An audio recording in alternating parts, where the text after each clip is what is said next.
वीणावादिनी महातपस्विनी, वो है शिव की शक्ति।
ഓം ശാന്തി.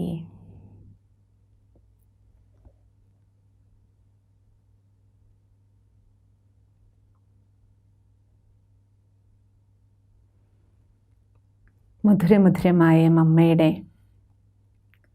മധുരമായ സ്നേഹസ്മരണകളാണ്, അനുസ്മരണങ്ങളാണ് നമ്മൾ കേട്ടുകൊണ്ടിരിക്കുന്നത്. ഇന്ന് നമ്മൾ മമ്മയെക്കുറിച്ച് കേൾക്കാൻ പോകുന്നത്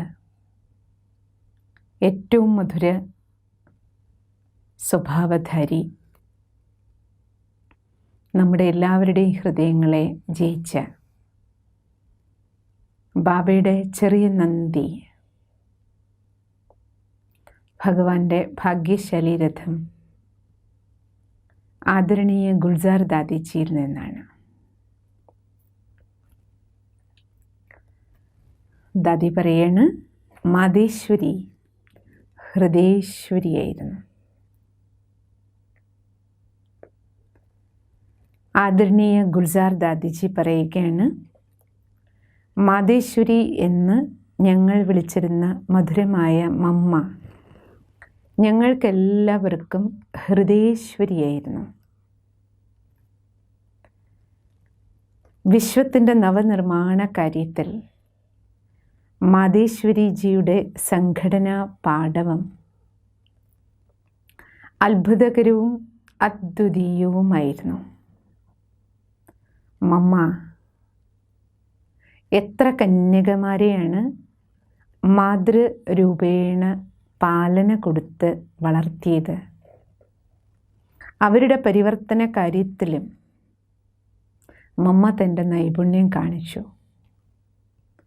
ചെറിയ ചെറിയ തെറ്റുകൾ പറ്റിപ്പോയാലും മമ്മയുടെ മുന്നിൽ വരാൻ സങ്കോചം കാണിച്ചിരുന്ന കന്യകമാരെ മമ്മ മാതൃസ്നേഹ വാത്സല്യത്തോടെ അവർക്ക് തെറ്റുകളിൽ നിന്ന് മുക്തമാകാൻ യുക്തികൾ നൽകിയിരുന്നു. യജ്ഞത്തിലെ കുട്ടികളെ എല്ലാവരെയും വിളിച്ചു ചേർത്ത് ചെറിയ ചെറിയ ദൗർബല്യങ്ങളെപ്പറ്റി പറഞ്ഞ് മനസ്സിലാക്കി കൊടുക്കുമ്പോൾ അവർക്കും ഓരോരുത്തർക്കും മനസ്സിലാകുമായിരുന്നു ശരിക്കും നമ്മുടെ മാതാവാണിത്. മറ്റുള്ളവർ തെറ്റിനെ ക്ഷമിക്കുമ്പോൾ പിന്നീട് അവർക്ക് പരിവർത്തനപ്പെടുവാനും മനസ്സ് കണ്ണാടി പോലെ ക്ലീനാക്കുകയും ചെയ്തിരുന്നു. തെറ്റിനെ ക്ഷമിക്കുകയും ചെയ്തിരുന്നു. പിന്നെ തെറ്റുപറ്റിയവർ തെറ്റിനെ പരിവർത്തനപ്പെടുത്താൻ വേണ്ടിയിട്ട് പരിശ്രമിക്കുകയും ചെയ്തിരുന്നു. മമ്മ എല്ലാവരോടും ക്ഷമിച്ചു കുട്ടികളുടെ തെറ്റിനെ. തെറ്റ് പറ്റിയവർക്ക് പരിവർത്തനപ്പെടാൻ ശക്തിയും കൊടുത്തു. അവർക്കും സ്വയം തോന്നി പരിവർത്തനപ്പെടണം, ഉള്ളു ക്ലീനാക്കണം. മമ്മ ജ്ഞാനത്തെ വ്യാഖ്യാനിക്കുമ്പോൾ തോന്നുമായിരുന്നു ഇത് മമ്മയല്ല, സാക്ഷാത് സരസ്വതി ദേവിയാണ്. ഒരിക്കൽ സെക്കൻഡറാബാദിൽ കുറച്ച് ആൾക്കാർ ബാബയുടെ കാര്യത്തിന് വിരോധം പ്രകടിപ്പിച്ചു. അപ്പോൾ ബാബ പറഞ്ഞു മമ്മയോട് അവിടേക്ക് പോകാൻ, എതിർപ്പ് പ്രകടിപ്പിക്കുന്ന സ്ഥലത്തേക്ക്. സെക്കൻഡറാബാദിൽ എവിടെയാണോ എതിർപ്പ് നടന്നുകൊണ്ടിരുന്നത് അവിടേക്ക് മമ്മയെ വിട്ടു. മമ്മ ശ്രീമതത്തെ ശിരസാവഹിച്ചുകൊണ്ട് അവിടേക്ക് പോയി. ദാദി പറയണേ, അവിടെ മമ്മ പോയ സമയത്ത് മമ്മയുടെ കൂടെ ഞാനും പോയിരുന്നു. വിരോധികളുമായി സംസാരിക്കുകയായിരുന്നു മമ്മ. മമ്മയുടെ മധുരവും അർത്ഥസമ്പുഷ്ടവുമായ വാക്കുകൾ കേട്ട് വിരോധികളുടെ വിരോധം വെള്ളം പോലെ അലിഞ്ഞുപോയി.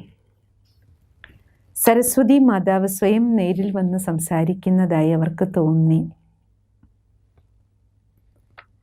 മാതാവിൻ്റെ രൂപം കണ്ട് അവർ പറഞ്ഞു, അമ്മേ, ഞങ്ങളോട് ക്ഷമിക്കൂ, ഞങ്ങൾക്ക് അങ്ങയെ അറിയില്ലായിരുന്നു. മമ്മയുടെ മുഖകമലത്തിലൂടെ കേൾക്കുന്ന ഈ അതുല്യ ജ്ഞാനം അത്ഭുതകരമാണ്, ചിന്തനീയമാണ്. ഈ ജ്ഞാനമാർഗത്തിൽ ഞങ്ങൾ പൂർണ്ണമായും ഫോളോ ചെയ്തില്ലെങ്കിലും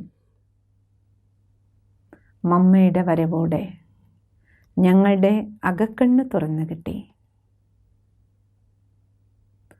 പരമാത്മാവിൻ്റെ മാധ്യമമായ പിതാശ്രീയെ പ്രതിയും ഈ വിരോധികളുടെ എല്ലാം ഉള്ളിൽ ആദരവുണ്ടായി.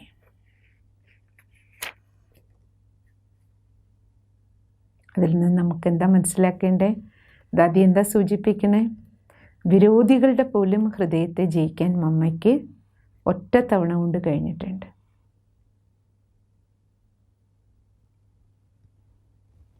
അടുത്തത് ബ്രഹ്മകുമാരി ഗംഗേ ദാദി. ദാദിയുടെ ഒഫീഷ്യൽ പേര് ആത്മ ഇന്ദ്ര ദാദി എന്നായിരുന്നു. ദാദി ഉത്തർപ്രദേശ് സോണിൻ്റെ UPയുടെ ചാർജായിരുന്നു. ഗുൽസാർ ദാദി ഡൽഹി സോണിൻ്റെ ചാർജായിരുന്നു. ഇപ്പോൾ ദാദിമാരെല്ലാം അവ്യക്തവദനവാസികളായല്ലോ. ഗംഗേ ദാദി പറയുകയാണ്, മമ്മ ക്ഷമയുടെ പ്രതിരൂപമായിരുന്നു. യജ്ഞത്തിലെ കാര്യങ്ങളെ സംബന്ധിച്ച് ആരെങ്കിലും എന്തെങ്കിലും പരാതിയുമായി വന്നാൽ മമ്മ അവിടെയുള്ളവർക്ക് പറഞ്ഞ് മനസ്സിലാക്കി കൊടുക്കുമായിരുന്നു.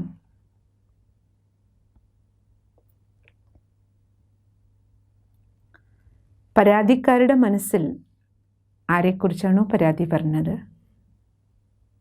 അവരോട് പറയുമ്പോൾ മമ്മ പറയും, പരാതി പറയാൻ വന്നവർക്ക് തങ്ങളെ പ്രതി മോശഭാവമൊന്നുമില്ല. നിങ്ങൾക്കുള്ളിൽ അവരെ പ്രതി എന്തെങ്കിലും മോശഭാവം ഉണ്ടെങ്കിൽ അത് കളഞ്ഞേക്കോ. ഇപ്രകാരം തകർന്നു പോയ ഹൃദയങ്ങൾ, അകന്നു പോയ ഹൃദയങ്ങളെ മമ്മ കൂട്ടിച്ചേർത്തിരുന്നു. ആരെ പ്രതി ആരെ പരാതി പറഞ്ഞാലും അവർക്ക് രണ്ടുപേർക്കും ഇടയിൽ ഒരു ഗ്യാപ്പില്ലാത്ത രീതിയിൽ മമ്മ മാനേജ് ചെയ്ത് പോയിരുന്നു. ഡ്രാമയിലും ബാബയിലും സ്വയത്തിലും നിശ്ചയമുണ്ടായിരുന്നു.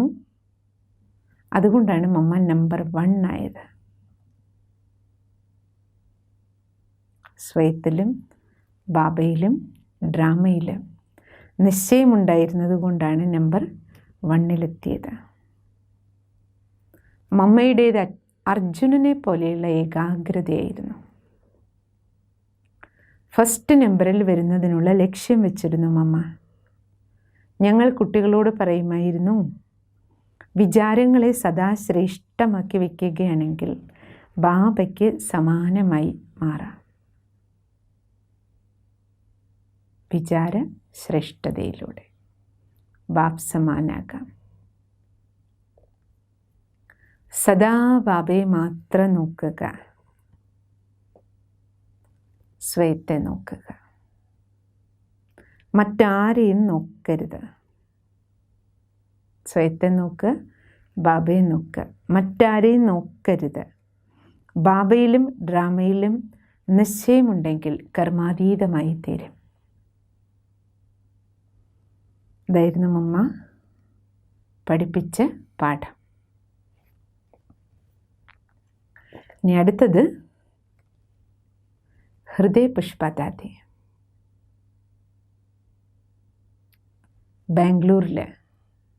ബാംഗ്ലൂരിലെ സോണിൻ്റെ ഇൻചാർജ് ആയിരുന്ന ദാദിജി പറയാണ്, കറാച്ചിയിൽ വെച്ച് ഒരു ദിവസം ദാദിജിക്ക് വല്ലാത്ത വയറുവേദനയായിരുന്നു. ഒരു ദിവസം ഏകദേശം 30 തവണ ഒറ്റ ദിവസം ബാത്റൂമിൽ പോകേണ്ടി വന്നു. എന്നിട്ടും എനിക്ക് യാതൊരു ചിന്തയുമില്ലായിരുന്നു. എന്തെന്നാൽ എനിക്ക് ദൃഢനിശ്ചയമായിരുന്നു, എൻ്റെ ജീവിതം ഭഗവാന്റെ കയ്യിലാണ്. എൻ്റെ രക്ഷകൻ ബാബയാണ്. എവിടെയായാലും ശരി, ഇവിടെയാണെങ്കിലും ഇനി ഇവിടുന്ന് കൊണ്ടുപോയാലും എല്ലാം ബാബയുടെ ഇച്ഛ. അവസാനം ക്ഷീണിച്ച് ബാബാന്ന് വിളിച്ചുകൊണ്ട് ബോധം കെട്ട് വീണു ദാദി. അത്രയും ബാത്റൂമിൽ പോയി അത്രയും തവണ കുളിക്കേണ്ടി വരില്ലേ ബാത്റൂമിൽ പോകുമ്പോഴൊക്കെ. അപ്പോൾ ഇത്രയധികം ക്ഷീണിച്ച് അവസാനം ബോധം കെട്ട് വീണു. ഈ വിവരം ബാബ അറിഞ്ഞപ്പോൾ ബാബ പെട്ടെന്ന് വന്ന് ദൃഷ്ടി തന്നു. അല്പസമയം കഴിഞ്ഞ ശേഷം ഞാൻ കണ്ണ് തുറന്ന് ബാബ ബാബ എന്ന് വിളിച്ചുകൊണ്ടേയിരുന്നു. ബാബ ഉടൻ മമ്മയെ വിളിച്ച് എന്നെ സംരക്ഷിക്കണമെന്ന് പറഞ്ഞു. മമ്മ പറഞ്ഞു, ശരി ബാബ. പിന്നെ ബാബ 7 ദിവസത്തേക്ക് ദാദിക്ക് എന്ത് കൊടുക്കണം, എന്ത് കൊടുക്കാൻ പാടില്ല, എങ്ങനെ ശുശ്രൂഷിക്കണമെന്ന് മമ്മയ്ക്ക് നിർദ്ദേശം കൊടുത്തു. 2 ദിവസത്തേക്ക് കുട്ടിക്ക് ഓരോ മണിക്കൂറിലും 3 സ്പൂണ് വീതം വെള്ളം മാത്രം കൊടുക്കാൻ ബാബ മമ്മയോട് പറഞ്ഞു. ഓരോ മണിക്കൂറിലും 3 സ്പൂൺ വെള്ളം. അതിനുശേഷം 2 ദിവസം ഓരോ മണിക്കൂർ ഇടവിട്ട് 3 സ്പൂൺ വെള്ളവും 3 സ്പൂൺ പാലും കൊടുക്കാൻ പറഞ്ഞു.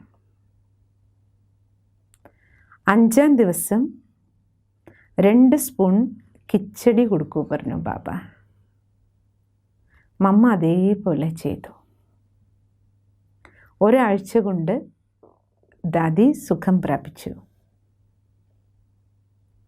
അതായത് ബാബ നൽകിയ മരുന്നും ആശീർവാദവും രണ്ടും ചേർന്ന് എന്നെ സുഖപ്പെടുത്തി. എന്നാൽ അതിനുശേഷവും മമ്മ എന്നെ മമ്മയുടെ സ്വന്തം കൈകൾ കൊണ്ട് തന്നെ കഴിപ്പിക്കാൻ തുടങ്ങി. അപ്പോൾ ഞാൻ പറഞ്ഞു മമ്മയോട്, മമ്മ എൻ്റെ അസുഖം മാറിയല്ലോ, ഇനി ഞാൻ സ്വയം കഴിച്ചോളാം. അപ്പോൾ മമ്മ പറഞ്ഞു, കുട്ടി, ഇത് ബാബയുടെ നിർദ്ദേശമാണ്.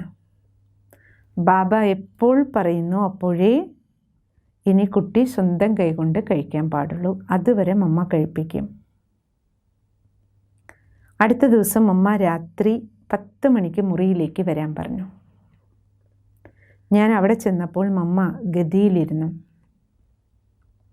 എന്നെ മുന്നിലിരുത്തി രാത്രി 10 മണി മുതൽ രാവിലെ 4 മണി വരെ ദൃഷ്ടി തന്ന് യോഗം ചെയ്യിപ്പിച്ചു. രാത്രി 10 മണി മുതൽ രാവിലെ 4 മണി വരെ ദൃഷ്ടിയോഗം. മമ്മ എനിക്ക് തൻ്റെ മുഴുവൻ ദിവ്യശക്തികളും നിറച്ചു തന്നു. ഞാനൊരു ദിവ്യപ്രകാശത്തിലിരിക്കുകയാണെന്ന അനുഭൂതി എനിക്കുണ്ടായി. രാവിലെ ആയപ്പോൾ മമ്മ പറഞ്ഞു, ഇനി മുറിയിൽ പോയി വിശ്രമിച്ചോളൂ.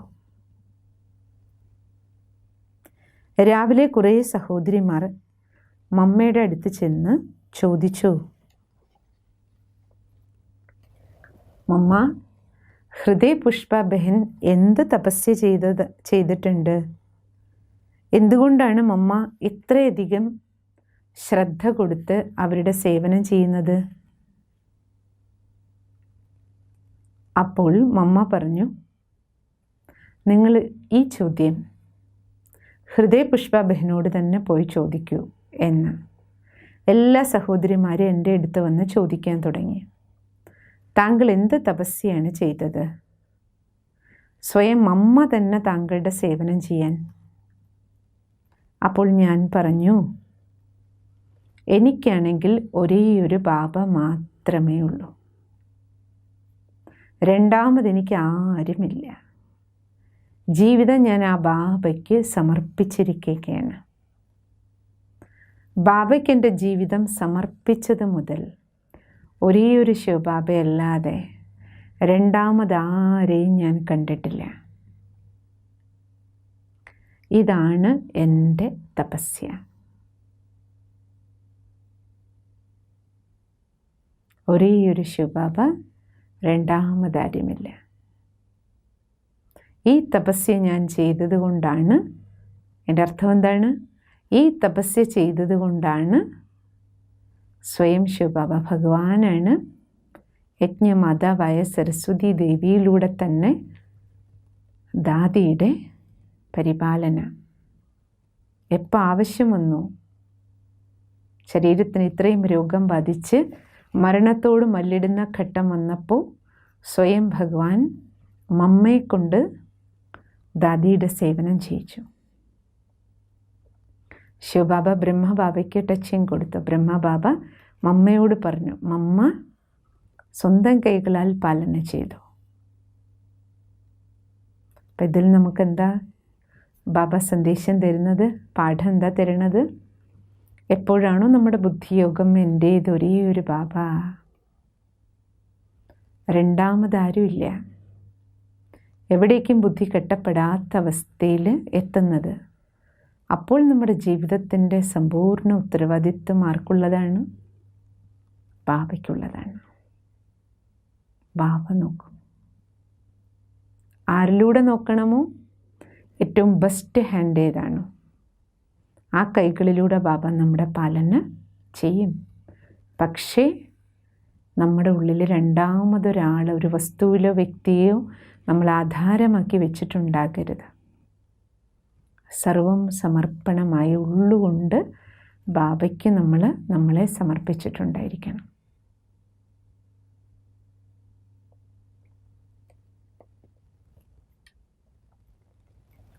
മധുബനിൽ നിന്ന് സേവാർത്ഥം എല്ലാ സഹോദരിമാരെയും ഭാരതത്തിൻ്റെ വിഭിന്ന ഭാഗങ്ങളിലേക്ക് അയച്ചപ്പോൾ ബാബ എന്നെ ബാംഗ്ലൂരിലേക്ക് അയച്ചു. ബാംഗ്ലൂരിൽ പോയിട്ട് കുറേ വർഷങ്ങളോളം അവിടെ യാതൊരു മെച്ചവും ഉണ്ടായില്ല. മാത്രമല്ല അവിടെ ദിവസങ്ങൾ ചെലവഴിച്ചത് വളരെ ബുദ്ധിമുട്ടിയിട്ടായിരുന്നു. ഈ ഈശ്വരീയ ജ്ഞാനം പുതിയതായത് കാരണം ആരും കേൾക്കാൻ തയ്യാറാകാത്തതിനാൽ വളരെയധികം സഹിക്കേണ്ടിയും വന്നു.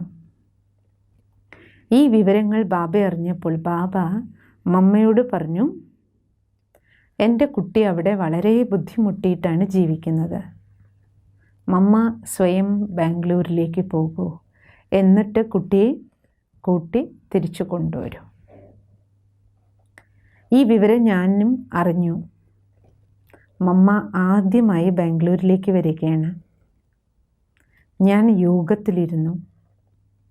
എനിക്കപ്പോൾ ഇങ്ങനെ അനുഭവമുണ്ടായി, മാതേശ്വരി ജഗദംബ ഇവിടേക്ക് വരികയാണ്. തീർച്ചയായും ഇവിടെ പ്രകൃതി ദാസിയാകും. മാത്രമല്ല, ആരോ പറയുന്നത് പോലെ എനിക്ക് തോന്നി, താങ്കൾ വ്യാപാര തെരുവിലേക്ക് പോകൂ എന്ന്. യോഗത്തിൽ നിന്ന് എഴുന്നേറ്റ് ഞാൻ ചിന്തിച്ചു, എവിടെയാണ് ഈ വ്യാപാര തെരുവ്? സെൻറ്ററിൽ നിന്ന് പുറത്തേക്കിറങ്ങി ഞാൻ നടന്നു. അന്വേഷിച്ച് വ്യാപാര തെരുവിലെത്തി. അവിടെ ആരെ കാണണമെന്ന് എനിക്ക് അറിയുമായിരുന്നില്ല. അപ്പോൾ മനസ്സിൽ വീണ്ടും ഒരു ശബ്ദം കേട്ടു, മുൻപോട്ട് പോകൂ. ഞാൻ മുൻപോട്ട് നടന്ന് അല്പം അകലെ എത്തിയപ്പോൾ ഒരു വലിയ സേട്ട് തൻ്റെ കടയിലേക്ക് പോകുന്നത് കണ്ടു. എൻ്റെ ഉള്ളിൽ വീണ്ടും അടുത്ത ശബ്ദം വന്നു, ഈ കടയുടെ ഉടമസ്ഥനെ പോയി കാണൂ. അദ്ദേഹം ജഗദംബയുടെ ഭക്തനാണ്. കടയിലേക്ക് ഞാൻ കയറിയപ്പോൾ ഉടമസ്ഥൻ ചോദിച്ചു, മാതാജി, എന്താണ് വേണ്ടത്? ഞാൻ പറഞ്ഞു, താങ്കൾക്ക് ജഗദംബയെ അറിയുമോ? അദ്ദേഹം പറഞ്ഞു, അറിയാം, ഞാൻ ജഗദംബയുടെ ഭക്തനാണ്. അപ്പോൾ ഞാൻ പറഞ്ഞു, ആ ജഗദംബ ഇപ്പോൾ ജീവിച്ചിരിക്കുന്നുണ്ട്. മാത്രമല്ല, അവർ ബാംഗ്ലൂരിൽ വരുന്നുണ്ട്. ഈ വിവരം കേട്ടപ്പോൾ സേട്ടിന് വളരെ ആശ്ചര്യം തോന്നി. അതെയോ, ഇതെൻ്റെ സൗഭാഗ്യമാണ്. എന്തെന്നാൽ ഞാൻ എൻ്റെ ഇഷ്ടദേവിയെ ചൈതന്യ രൂപത്തിൽ കാണാമല്ലോ. വരദാനവും വാങ്ങും, ആശീർവാദവും പ്രാപ്തമാക്കും. എൻ്റെ ജന്മജന്മാന്തര ഇച്ഛകളെല്ലാം സഫലമാക്കുകയും ചെയ്യും എന്നാ സേട്ട് പറഞ്ഞു. അദ്ദേഹം തുടർന്ന് പറഞ്ഞു, താങ്കൾ പറഞ്ഞ കാര്യം കേട്ട് എൻ്റെ മുന്നിൽ ജഗദംബയുമായി കൂടിക്കാഴ്ച നടത്തുന്ന ആ ദൃശ്യം കടന്നു വരുന്നു. ഞാൻ പറഞ്ഞു, ജഗദംബയെ കാണുന്നതിന് വേണ്ടി വളരെയധികം പേർ ആകാംക്ഷയോടെ കാത്തിരിക്കുന്നുണ്ട്. അപ്പോൾ സേട്ട് എന്നോട് ചോദിച്ചു, ഇതിനു വേണ്ടി ഞാൻ എന്താണ് ചെയ്യേണ്ടത്, പറയൂ. ഞാൻ പറഞ്ഞു, വളരെയധികം പേർ അവരെ കാണാൻ വരുമെന്നതുകൊണ്ട് ഒരു വലിയ ഹാൾ വേണം. അവർക്ക് താമസിക്കാൻ വേണ്ടി ഒരു വലിയ ബംഗ്ലാവും വേണം. സേട്ട് പറഞ്ഞു, മാതാജി, ഈയിടെ ഞാനൊരു പുതിയ ധർമ്മശാല പണിതിട്ടുണ്ട്. അതിൻ്റെ ഉദ്ഘാടനം കുറച്ച് മുമ്പ് കഴിഞ്ഞിട്ടേ ഉള്ളൂ. അതിൽ താമസിക്കാനുള്ള സൗകര്യവും ഉണ്ട്. താങ്കൾ അതൊന്ന് പോയി നോക്കൂ. അപ്പോൾ തന്നെ സേട്ട് തൻ്റെ കാറിൽ എന്നെ കയറ്റി ധർമ്മശാല കാണിക്കാൻ കൂട്ടിക്കൊണ്ടുപോയി. ധർമ്മശാല കണ്ടതും എനിക്കിഷ്ടപ്പെട്ടു. പുതിയതായിരുന്നു. താമസ സൗകര്യവും വളരെ നന്നായിരുന്നു. പിന്നീട് അദ്ദേഹം ഗോതമ്പ്, അരി, നെയ്യ് എന്നിവ കൊടുത്തയക്കുകയും മുറികളിലെല്ലാം കിടക്കകളും ജമക്കാളവും ഏർപ്പെടുത്തി. മാതേശ്വരിയുടെ മുറിയിൽ ജമക്കാളവും കിടക്കയും വിരിയും ചന്ദനപീഠവും ഒക്കെ തയ്യാറാക്കി. ഇനി മമ്മയുടെ ദർശനം സംബന്ധിച്ച ക്ഷണക്കത്ത് അടിക്കേണ്ടതുണ്ടായിരുന്നു. ചിന്തിച്ചു, ഇനി എന്തു ചെയ്യും? വീണ്ടും മനസ്സിൽ തോന്നി, മുന്നോട്ട് പോകൂ. മുന്നോട്ട് നടന്നപ്പോൾ ഒരു പ്രിൻറ്റിംഗ് പ്രസ് കണ്ടു. അകത്ത് കയറിയപ്പോൾ ആ പ്രസ് ഉടമസ്ഥൻ ചോദിച്ചു, മാതാജി, എന്ത് വേണം? ഞാൻ പറഞ്ഞു, ജഗദംബ സരസ്വതി ബാംഗ്ലൂരിൽ വരുന്നുണ്ട്. എനിക്കതിനുള്ള ക്ഷണക്കത്ത് പ്രിൻ്റ് ചെയ്യണം. പ്രസ് ഉടമസ്ഥൻ ചോദിച്ചു, പറഞ്ഞോളൂ, അടിച്ചു തരാം. എൻ്റെ വായിൽ നിന്ന് ഇങ്ങനെയുള്ള ഇംഗ്ലീഷ് വാക്കുകൾ വന്നു. വിദ്യാഭ്യാസമുള്ളവർക്ക് പോലും പറയാൻ സാധിക്കുമായിരുന്നില്ല അത്. അവ ഇതായിരുന്നു: മാതേശ്വരി ജഗദംബ ഈസ് അറൈവിംഗ് ബാംഗ്ലൂർ.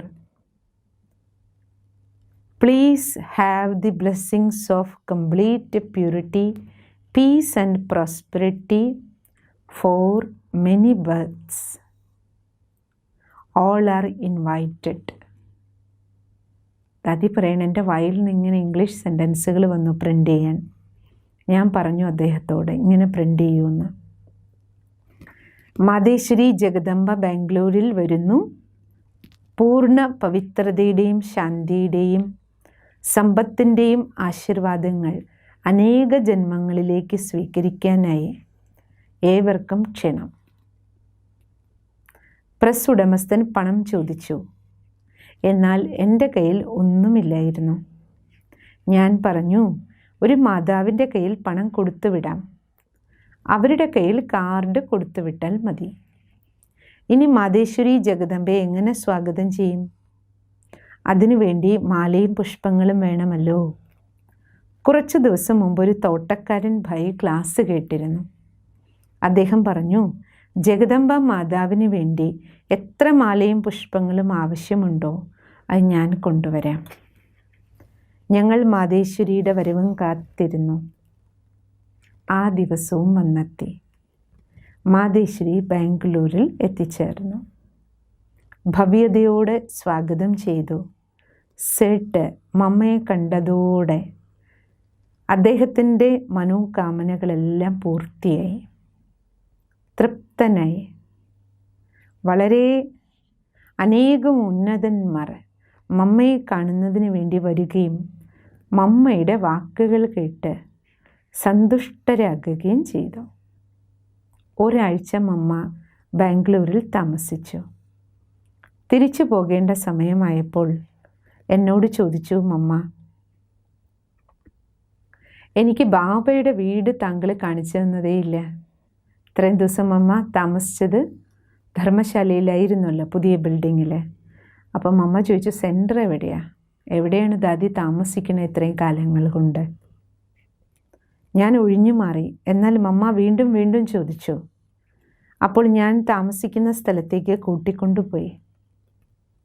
അതൊരു ചെറിയ മുറിയായിരുന്നു, ഒറ്റ മുറി. അതായിരുന്നു സെൻറ്റർ. അവിടെ തന്നെയാണ് ഭക്ഷണം ഉണ്ടാക്കലും കഴിക്കലും ക്ലാസ് എടുക്കലും ഉറങ്ങുന്നതും കോഴ്സ് എടുത്തിരുന്നതുമെല്ലാം. ഇത് കണ്ടിട്ട് മമ്മ പറഞ്ഞു, ബാബ താങ്കളെ രാജകുമാരിയെ പോലെയല്ലേ വളർത്തിയത്? ഇവിടുത്തെ കഷ്ടപ്പാടുകൾ കണ്ടിട്ട് എനിക്ക് സഹിക്കാൻ കഴിയുന്നില്ല. അതിനാൽ താങ്കളെ തിരിച്ച് മുതുവനിലേക്ക് കൂട്ടിക്കൊണ്ടുവരാനാണ് ബാബ എന്നെ അയച്ചിരിക്കുന്നത്. അപ്പോൾ ഞാൻ പറഞ്ഞു, മമ്മ, ഞാനൊരു ഭീരുവായ യോദ്ധാവല്ല. യുദ്ധസ്ഥലത്ത് നിന്ന് ഒളിച്ചോടുകയില്ല. മമ്മ പറഞ്ഞു, താങ്കൾ വരുന്നില്ലേ? ബാബയാണ് വിളിക്കുന്നത്. താങ്കൾ എൻ്റെ കൂടെ വരൂ. ഞാൻ പറഞ്ഞു, മരിച്ചാലും മമ്മ ഞാൻ വരില്ല. ഞാൻ ബാബയുടെ അടുത്തേക്ക് ആത്മാക്കളുടെ ഒരു പൂച്ചെണ്ട് തയ്യാറാക്കിക്കൊണ്ടേ വരുള്ളൂ. ഞാൻ ഒറ്റയ്ക്ക് ബാബയുടെ അടുത്തേക്ക് വരില്ല. ബാംഗ്ലൂരിൽ നിന്ന് ബാബയുടെ കുട്ടികളുടെ പൂച്ചെണ്ടും കൊണ്ടേ ഞാൻ അവിടേക്ക് വരുള്ളൂ. എൻ്റെ ദൃഢനിശ്ചയം കേട്ട് മമ്മ അബുവിലേക്ക് തിരിച്ചുപോയി. ഇതേപോലെ മമ്മ വിനയമുള്ള സേവാധാരി മാതാവായി അസുഖ സമയത്ത് എന്നെ ശുശ്രൂഷിക്കുകയും പ്രശ്നസമയങ്ങളിൽ സേവാസ്ഥാനത്ത് വന്ന് സ്നേഹവും സഹയോഗവും തരുകയും സേവാസ്ഥലങ്ങളിൽ മുന്നേറുന്നതിന് വേണ്ടി എനിക്ക് ശക്തി നിറച്ചു തരികയും ചെയ്തിരുന്നു. ഓം ശാന്തി.